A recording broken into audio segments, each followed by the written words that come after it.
Hey everybody, Doug Massey here, president of AFGE Local 17 at BA Central Office. Let's get right into this. This is one of the most important topics we've covered. It's about reductions in force, RIFs, layoffs, whatever you want to call it, coming to VA Central Office. We have Bibi Roberts here. She's a founding partner of Roberts Labor Law and Consulting. Many of you may know the name. We've used Bibi Roberts before.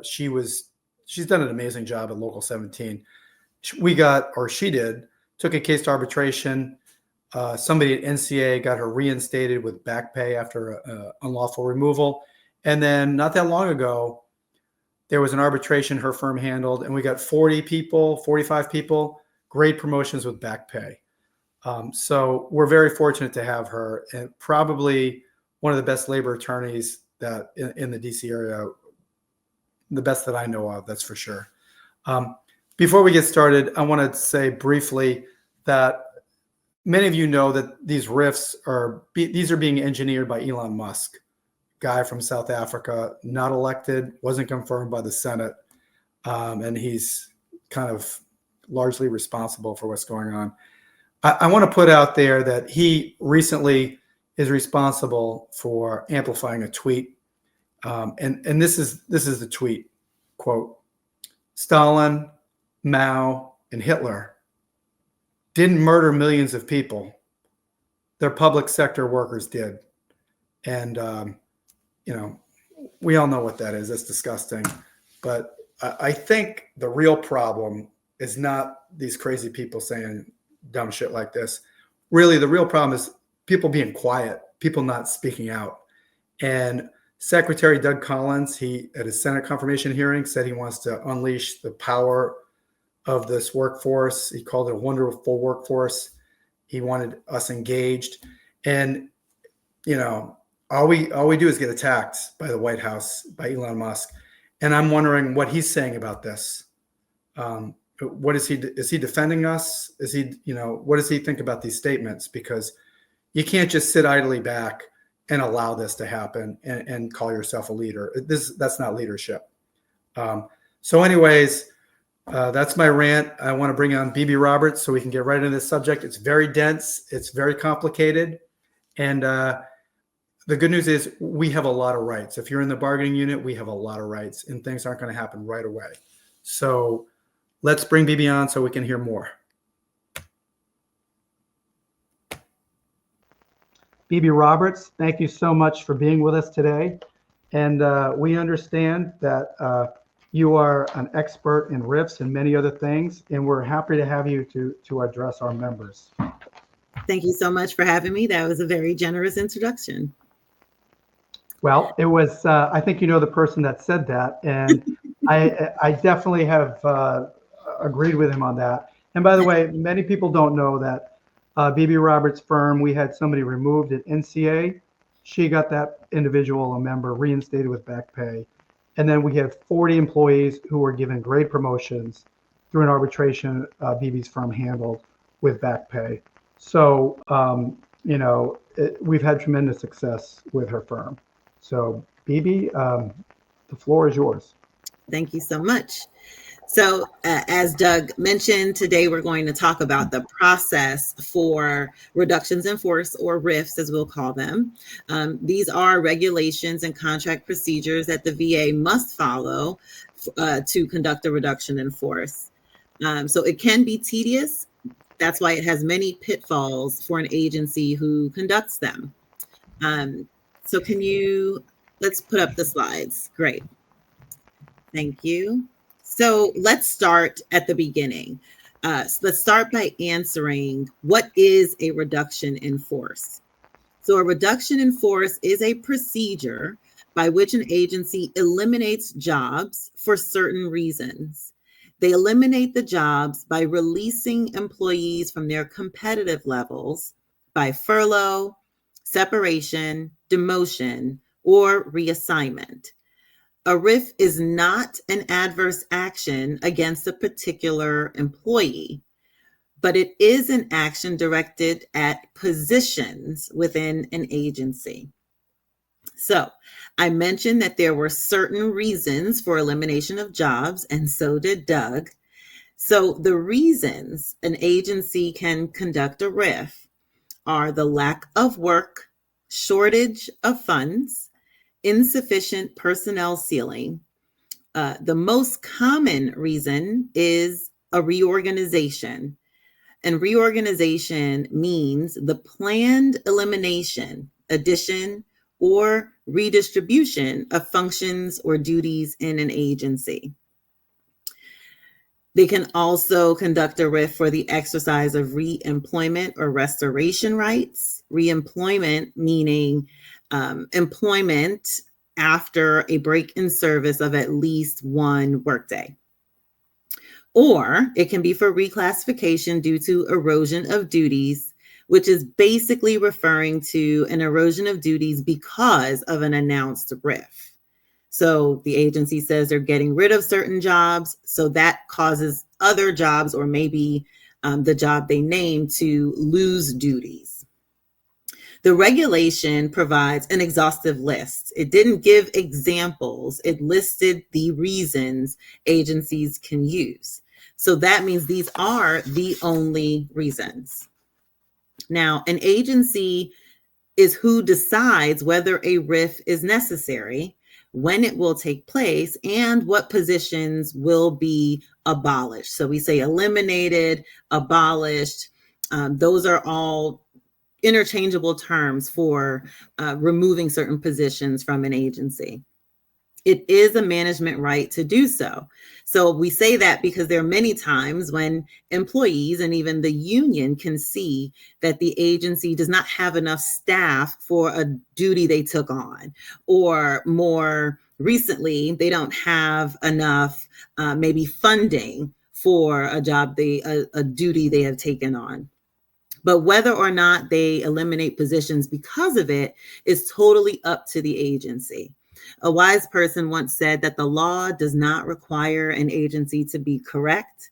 A wiser person said the law does not require the agency to not be stupid. But as long as the reason exists, it is for the agency to state whether they will or will not conduct a RIF. So now we know what a RIF is. We know who decides them. So you might be thinking, well, as long as my job isn't one of the ones eliminated, I'm safe. Unfortunately, you would be wrong. So let's go through why that is by starting with some definitions. We have to start with what a competitive area is.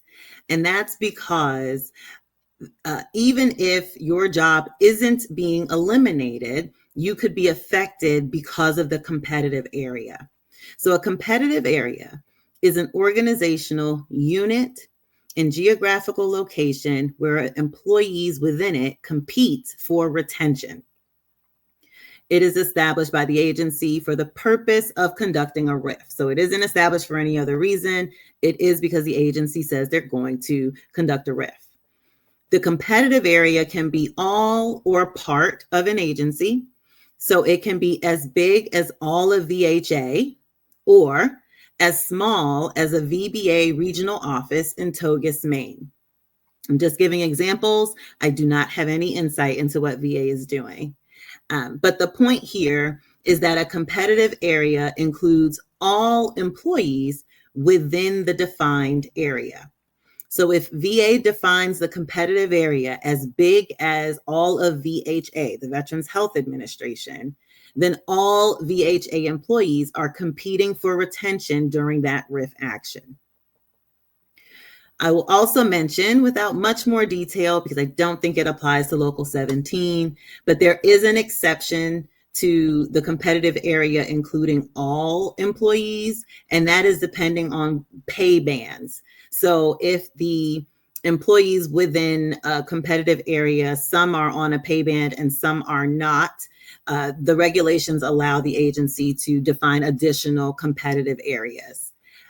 So there is an exception, but none that I think is applicable here. I underlined local commuting area because I wanted to make sure you knew the definition, because a competitive area can be defined as small as a subdivision of an agency within a local commuting area.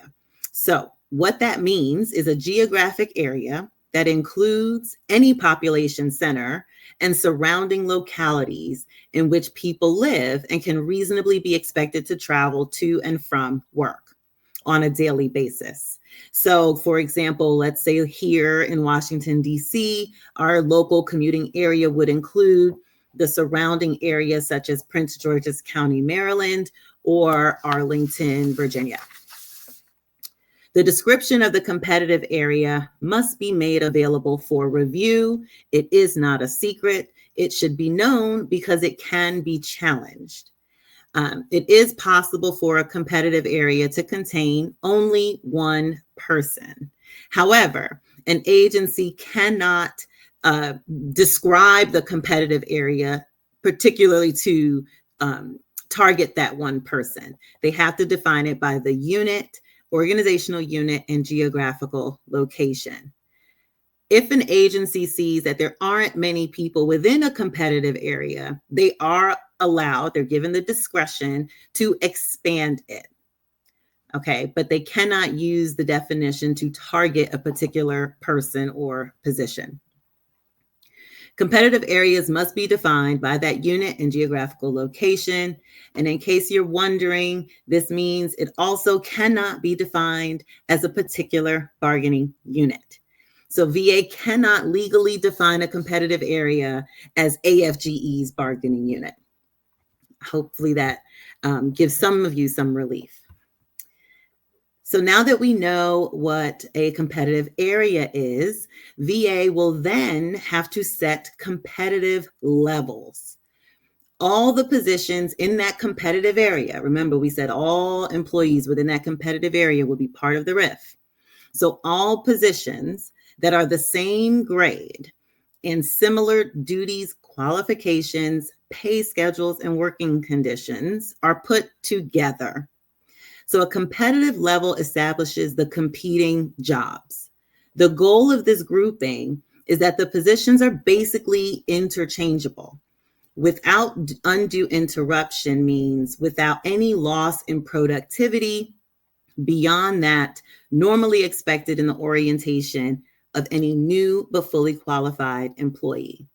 So there's always a learning curve when you start a new job, but the curve should be about getting acclimated to the systems that new job uses, not how to do the job, if that helps to make some more sense. So competitive levels are based on each employee's official position of record, including your official position description. It's not based on the employee's personal qualifications.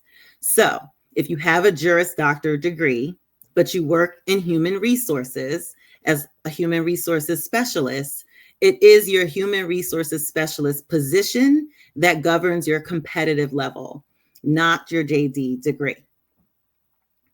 When competitive levels are challenged, and they are challengeable, people often try to assert that they have more qualifications than someone else, so they should be the one retained. But that is not how the regulations work. It is strictly based on your position of record. Some people are performing jobs that aren't quite reflected as their position of record. So if there's a challenge, you can provide additional information to prove that your position of record is actually something else, but personal qualifications will be irrelevant to that question. Another point to note is that if you're in a temporary promotion or a detail, it is your permanent position of record that counts. It's not the temporary promotion position or the detail position.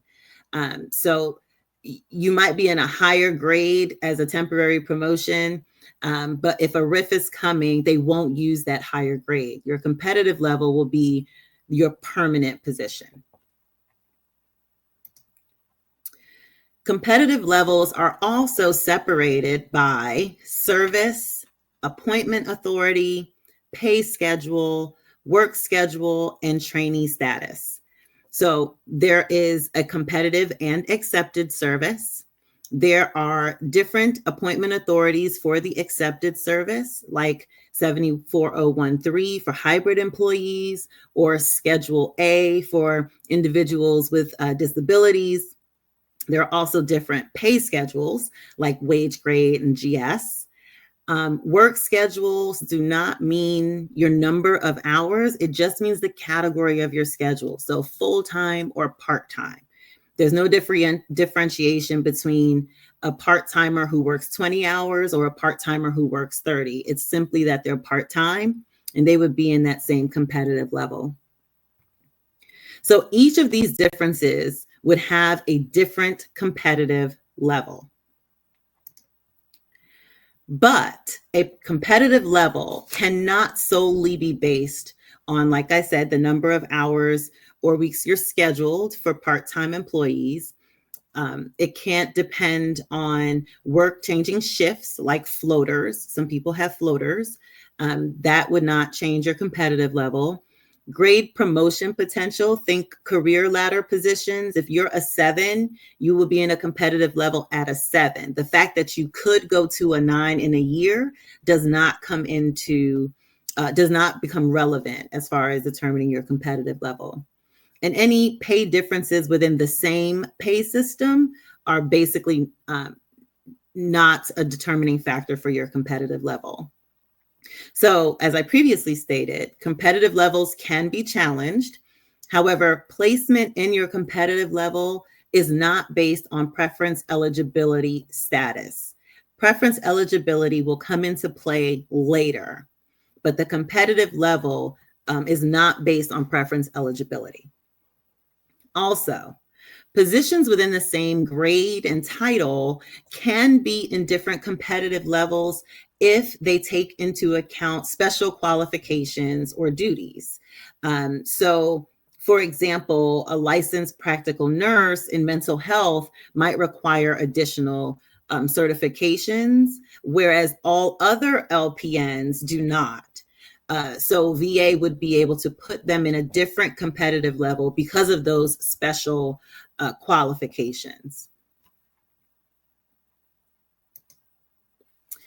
For our visual learners, I put together a very rudimentary illustration here to illustrate what I'm talking about. So competitive level area is the bigger pink circle. And within that competitive area, there are different competitive levels. So we have a competitive level for a full-time GS9, a competitive level for a part-time GS9, an accepted service GS9 because they were appointed under Schedule A, and a competitive service full-time GS11.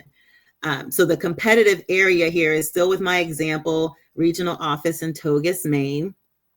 But this is how it can look. There would be many more competitive levels within this in reality, because there could also be accepted service GS11s. There could be part-time GS11s. There are claims assistants. So each position would have a competitive level, and any interchangeable positions could be in that same competitive level. Okay. So I'm sorry, let me go back one more time. So the other things that are separated out, remember, there could also be different pay schedules in certain competitive areas. People might be wage grade in a certain organizational unit and geographic location, or there could be trainees. I can't remember if the attorneys at BVA had trainees, but if I don't know if they still do, but if they did, trainees would be in their own competitive level separate from the attorney advisors. So the correct setting of the competitive level is really important, because in a RIF, the employees in the same competitive level are released from the competitive level in reverse order of their retention. I'm going to talk more about that, but you start with the employee with the lowest retention standing. So the next question becomes, how is that determined? So once VA does the competitive area and then breaks everyone up into competitive levels, they will have to develop a retention register. The retention register groups and ranks employees in each competitive level based on their employment tenure, military preference, service length, and last 3 performance ratings. There are 3 tenure groups for the competitive service. In the most simplified terms, Group 1 basically has career employees. Group 2 basically has career conditional employees. And Group 3 has term employees. Again, the regs are very specific, so there are more definitions within it. I'm just trying to use the basic terms so that we can have a discussion about it. The accepted service also has 3 groups, but they are defined differently. In the simplest terms, Group 1 are permanent employees not serving a trial period. Group 2 are employees serving a trial period. And Group 3 are indefinite tenure employees. Now, unlike the accepted service, the competitive service breaks down those groups into subgroups. So only the competitive service does this. Those groups are broken down into subgroups. So the subgroups, subgroup AD, Alpha Delta, are for 30% service-connected disabled veterans, 30% or more. Group A are the veterans who are not at least 30% service-connected disability. And then Group B, subgroup B, are the non-veterans. So you can be a Group 1 AD, which means you are competitive service, career, service-connected disability, over 30% connected disability veteran. Or you could be a Group 2 accepted service employee on a trial period. Or you could be a Group 2 non-veterans. You would be a Group 2B, okay? So both services, competitive and accepted, have 3 groups. Only the competitive service breaks it down more into 3 subgroups as well. Now, that on its own can get complicated. So again, your ranking and grouping can be challenged. Now, in reverse order by group is how you get released from your competitive level. So another illustration. So we have the big squoval showing the competitive area of Togus, Maine. We have the smaller squogles within it, squoggle meaning square oval. The smaller ones within it are only depicting 2 competitive levels. Again, even Togus, Maine would have many more competitive levels. I just did 2 to kind of illustrate it for you. So there is 1 competitive service level shown here, and it's Group 1. They are GS9 VSRs. And in this example, there are 3 employees who have at least a 30% service-connected disability. They are AD. There is 1 veteran who does not have at least a 30% service-connected disability, and they're noted as EE4. So they're in Group 1A. And then there are 4 employees who are non-veterans. So you see them shown here as B, EE5, 6, 7, and 8. In the second squoval to the right, there are accepted service employees, and we put them all in Group 1. These are also GS9 VSRs. They're showing 2 employees, employee 9 and employee 10.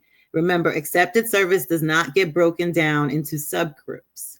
So you just have the 1 group. So there can be an accepted service Group 1 for those permanent employees. There can be accepted service Group 2, which would be permanent employees serving a trial period. And then a Group 3 for accepted service for those employees who have indefinite tenure. Each of these groups, that AD group will have a retention register. That A group will have a retention register. That B group, all group 1B, will have a retention register. And the same for the accepted service group. They will have a retention register.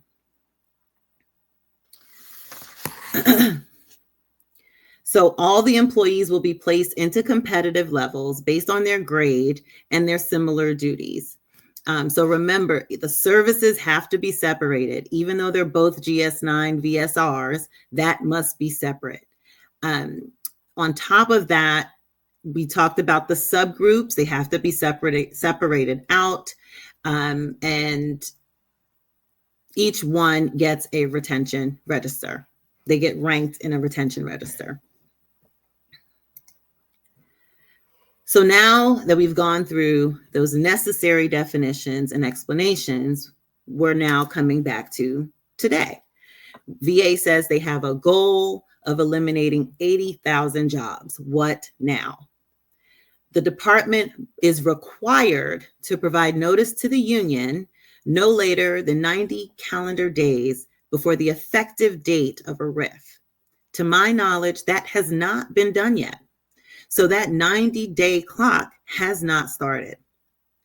If you are impacted by the RIF, meaning you are in the competitive area and released from your competitive level, VA is required to give you at least 60 days notice before the action. Okay, so the union gets notice about a RIF before you would. Okay, the union gets information, they get input, they get to obtain their retention register so that they can also play a role in double checking that VA has ranked people appropriately, grouped people appropriately, and properly defined that competitive area.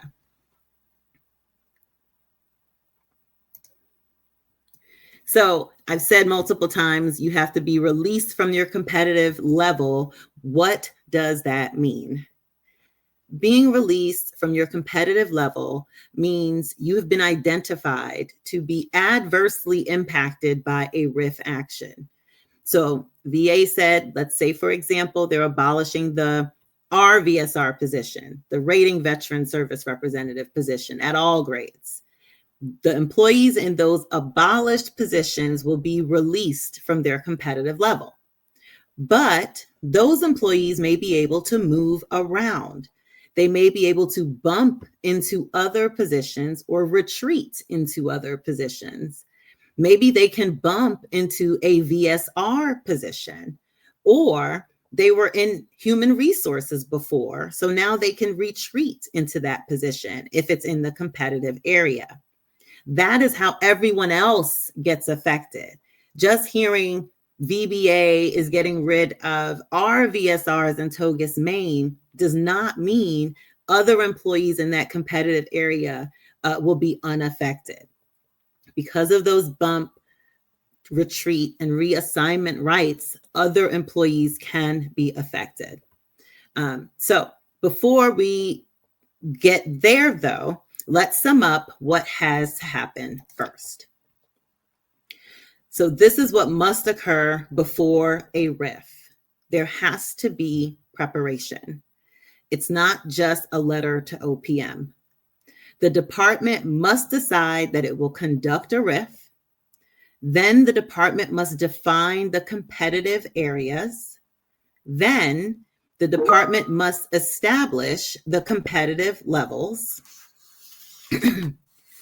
Next, the department will need to give the union at least 90 days notice. The department has to freeze performance appraisals and hiring at least 60 days prior to the effective date of the RIF. The department must develop the retention register, and then the department must give a copy of the retention register to the union. So all this has to happen before a RIF can occur. Now, the notice to the union has to contain certain information. So one of the things it must contain is the reason for the RIF. Remember, we outlined the only reasons they can be conducted. So VA will have to identify which one of the reasons they are relying on. The notice must also contain the approximate number, types, and location of the positions affected. The notice must also contain the date of the action. This is how the union will know whether it is 90 days out or 120 days out. The 90 days is a minimum. So VA can take longer if that is what they want to do. They just have to give us at least 90 days notice. Now, if you, an employee, are affected by a RIF, VA must also give you notice with this listed information. What specific action is being taken? Are you being demoted, furloughed, or separated? It has to note that. It has to give you the reason for the action. Is it a reorganization or a shortage of funds? That same reason they have to identify for the union, they have to identify for you in your notice. They have to give the effective date. This must be at least 60 days, but it could be 90. It could be 120. The minimum is 60. They have to provide you with your competitive area, competitive level, your subgroup, and your service date. You need all this information to not only verify that they've properly placed you, but also if you're going to make any challenge to the action. They have to also provide you with your most recent ratings of record. You need to verify that the correct ratings were used. It's your three most current ratings within the past 4 years are what they're supposed to use. They must also tell you where you can inspect records and regulations, why someone with a lower retention level was retained. You need that information to be able to challenge the action. They must also give you grade and pay retention information. If you are demoted, you may be subject to pay and grade retention. So they would have to tell you. If any reemployment rights are applicable, they would also need to tell you that. That only applies to certain categories of employees. And they would have to give you your grievance or appeal rights. As a bargaining unit employee, you would be able to choose between the grievance procedure, the Merit Systems Protection Board, EEO complaint through the Office of Resolution Management, or you can file a whistleblower retaliation complaint with the Office of Special Counsel. During the RIF process, the department must provide employees with information, maintain and publicize vacancies, and conduct a placement program within the department. That placement program includes career counseling. The department must also provide affected employees with time during their tour of duty to look for other jobs. That includes fixing your resume, searching for jobs, and interviewing. As much as RIFs take a toll on everyone, this is only for the impacted employees. So if you are not displaced, you're not demoted, you're not being furloughed or separated, and you want to look for a new job, you would have to do it on your own time. Only the employees who are being adversely impacted by the RIF must be provided time during their tour of duty. The department must also provide affected employees with reasonable use of the department's equipment and facilities, like the computer, internet, phone, or even Microsoft Teams. The department has to provide affected employees with that 60-day notice we talked about. And if the affected employee has been identified to be reassigned or changed to a lower grade, they have 14 days to accept or reject that offer. And it has to be the best offer. The best offer must be the closest in grade, pay, and location to the current position in which the employee is qualified. Now, declining a valid offer could result in the employee being removed, separated.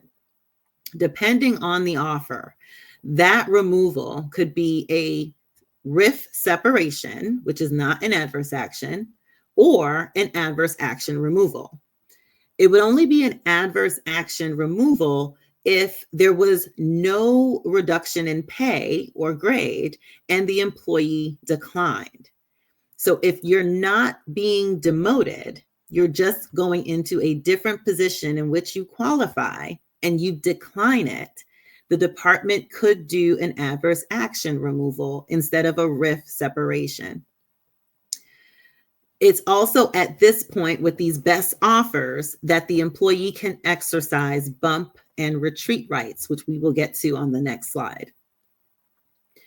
If a better offers, let's say VA offers you a demotion, and a better offer that's closer to your grade, pay, and location becomes available before the effective date of the demotion previously offered, VA must make the better offer to you. However, it does not extend your advance notice period of the 60 days. If you are reassigned outside your commuting area, the department will be responsible for relocation expenses and payment for trips you have to make to secure housing. If you're moving to a new area, we all know you have to go out, you have to look at places. So those trips before you're able to secure that housing would also be on the department's dime if they're reassigning you outside your commuting area.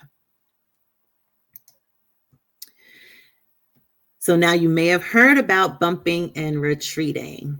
Under the regulations, only competitive service employees have bumping and retreat rights. So only those competitive service employees who have at least a minimally successful performance rating are able to use bump and retreat rights. So we talked about the groupings earlier. That comes into play here. Competitive service employees in that tenure group 1 and 2, not 3, so just 1 and 2, that's the career and the career conditional employees, can have access to bump and retreat rights if they are released from their competitive level. Bumping is the more commonly used right than retreating. Bumping is when an employee who's being released from their competitive level takes the job of another employee in a different competitive level and in a lower retention group or subgroup. Where several bumping possibilities exist, the released employee is offered the position which preserves his or her present grade and pay, if possible. If not possible, that employee is offered the highest of any lower graded positions. So the released employee, at best, can get the same grade or a lower grade by bumping. An employee can never bump up into a higher graded position. Now, the difference for retreating is when an employee who has been released from his or her competitive level displaces another employee in the same subgroup, but in another competitive level who has less service. An employee's retreat rights are only to positions which are the same or substantially similar to positions held in the past. So retreat rights begin with your current grade and are almost always to lower graded positions. So bumping, again, is when you displace an employee in a different competitive level and in a lower retention group and subgroup. Retreating is when you displace an employee in the same subgroup in another competitive level. So the way the bumping process works, if we use a group 1 AD employee, again, that is a career employee who has an over 30% or over service-connected disability, they can bump anyone in group 1A, so that's career employee who is less than a 30% service-connected disability, or 1B, which is a non-veteran, or anyone in group 2 or 3. But they cannot bump another group 1 service-connected disability of 30% or more. Another example, if you're group 1B, let's say non-veteran, okay, so group 1, career employee, non-veteran, in your competitive level, you can bump a group 2 or group 3 employee, but not another group 1B employee. Group 3 employees don't have any displacement rights, but they can be offered an assignment to a vacant position in which they qualify. So, for example, a position of a career veteran, right? Not the 30% or more service-connected disability. So group 1A is abolished. That position is abolished. And the veteran is reassigned to another job in the same competitive level. The displaced employee is a 1B employee, that's a non-veteran, is qualified for several other kinds of jobs at the same grade. The example indicates that the 1B employee is given RIF rights to a job in another competitive level, which is occupied by an employee in a lower subgroup. If group 1B employee refuses the offer, they can be separated by the RIF. If the 1B employee accepts the offer, the RIF process is applied again to that 1B, the 2B employee who was bumped. So it keeps going down the line until it is done, okay? So that is why this can take a long time in the process. Now, let's say retreat.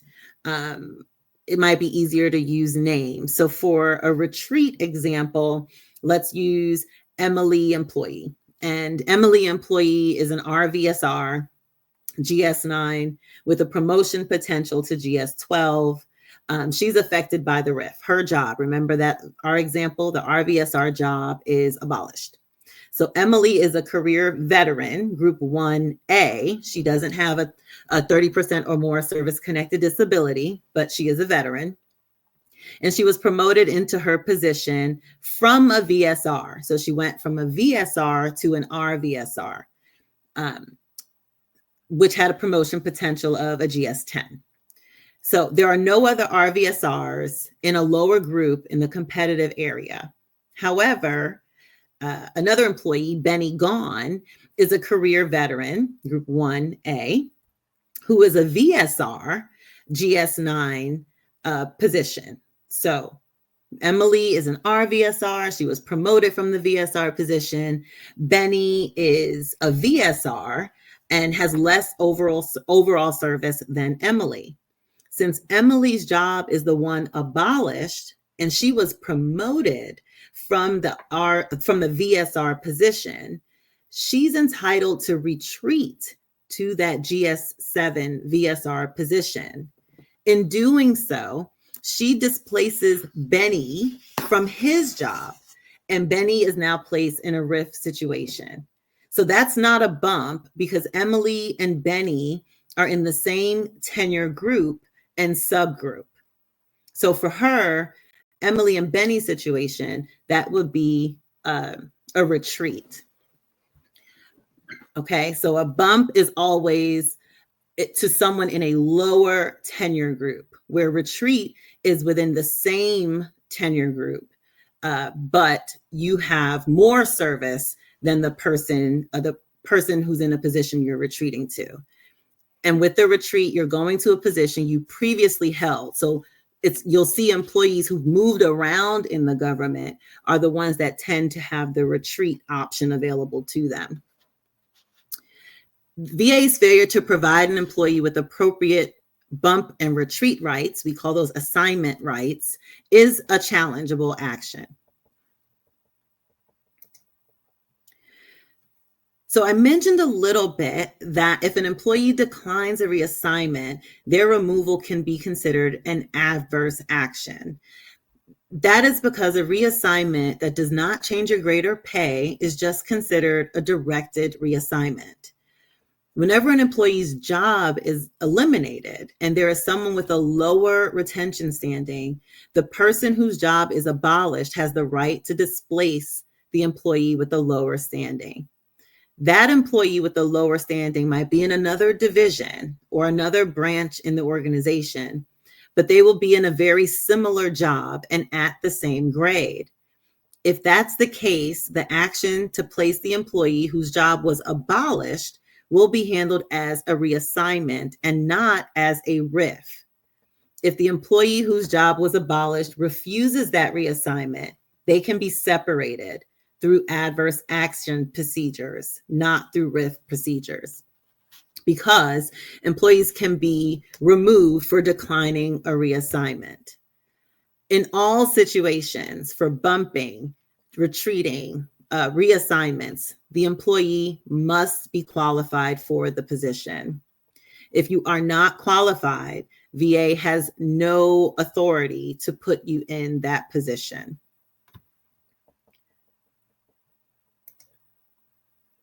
Now, after the RIF, the department still has obligations. If the department fills a vacancy after the RIF, it must offer the vacancy to an employee who was demoted, changed to a lower grade during the RIF. If there are two qualified people who were demoted because of the RIF, the one with the higher retention standing gets the offer. Okay, so that's the same way we use seniority to break ties is what happens here. The person with the higher retention standing is who would get the offer. The department is also required to maintain all lists, records, and information pertaining to a RIF for at least 2 years following the RIF. That's helpful for any challenges to a RIF. MSPB allows discovery. You want to be able to obtain those records to make your case. And if for any reason you're going the EEO route, we're all familiar with the backlog they have. You will want time to be able to request those documents as well. It's also helpful for VA to keep that information because career and conditional employees are also must be re-employed if vacancies become available after a RIF. So if they didn't decline a valid job offer, declining a valid job offer extinguishes your rights to reemployment. So if you didn't decline, let's just say there wasn't a job you could bump to after you got released from your competitive level, or there wasn't a job that you could retreat to, well, that results in a separation. So you didn't decline any valid offer. There just wasn't another place for you to go. You would be put on a list to be able to be reemployed if the government has a vacancy within 2 years for career employees and within 1 year for career conditional employees. So challenges, I've tried to note them throughout. There are many steps in this process, and that means there are many opportunities for VA to do this incorrectly. Trying to rush the process will only make it worse. So there are opportunities to challenge the reason for the RIF. If it's not one of the listed reasons, that provides an opportunity for challenge. You can also challenge the definition of the competitive area. For example, if it's defined for an improper reason, like by position or bargaining unit, that would be challengeable. You can also challenge if the establishment of the competitive levels. It should be groupings of interchangeable positions, but mistakes on SF50s could result in the wrong competitive level. Retention standing can also be wrong within your competitive level.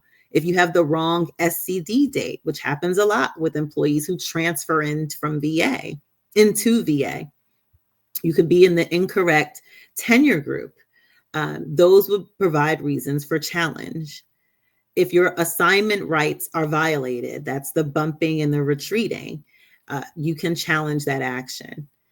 And another one would be any notice violations. Remember, at a minimum, employees have to be given 60 days notice. At a minimum, the union has to be given 90 days notice. Failure to do that allows a challenge. Employees should also obtain their own records to make determinations for themselves instead of relying on HR to do this correctly.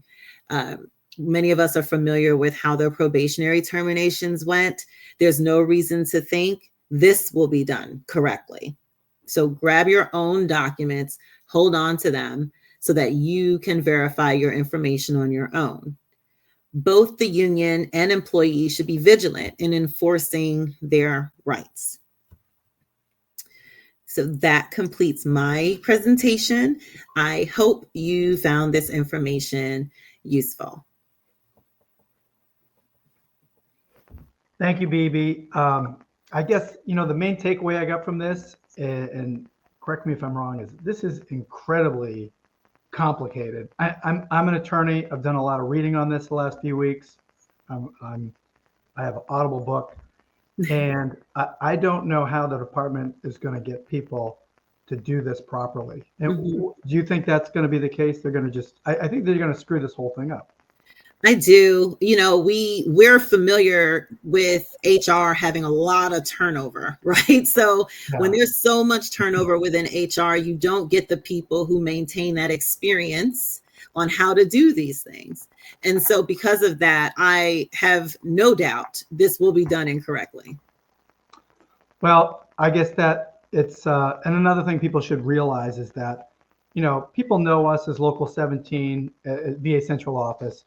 But we have a large group behind us. We have the National VA Council, and Bibi was the chief negotiator for that, for our collective bargaining agreement. The president is Alma Lee of the National VA Council. We also have 3 officers, MJ Burke, Oscar Williams, and Bill Wetmore, with a wealth of experience. And they have an entire legal team of Thomas Dargon, Shalonda Miller, Sarah Hazan, and more. And that's just the National VA Council. They kind of protect about 170 locals throughout the Department of Veterans Affairs. And then we have AFGE National, and they have their legal team. So, when you guys pay dues, it doesn't just go to us. It goes to an entire team that's going to be litigating on your behalf, that's lobbying on your behalf. So it's, we are not alone in this. And also, I just want to say, we have a significant amount of members at Local 17 who are not in the bargaining unit. We're trying to get them in. Many of them are members because they support what we do. And I just want to say thank you to our members.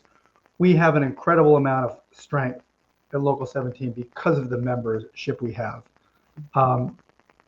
So also too, if you're not in the bargaining unit, you do have options. You can go to, if you're not in the bargaining unit, you can't use our negotiated grievance procedure, but you can go to MSPB, which will be the big one. And then there's OSC in the EEOC route. If you are in the bargaining unit, there is an article in our collective bargaining agreement, Article 28, that deals with RIFs. Because we have that in there, you can't go to the MSPB. So you do have to do the grievance arbitration route.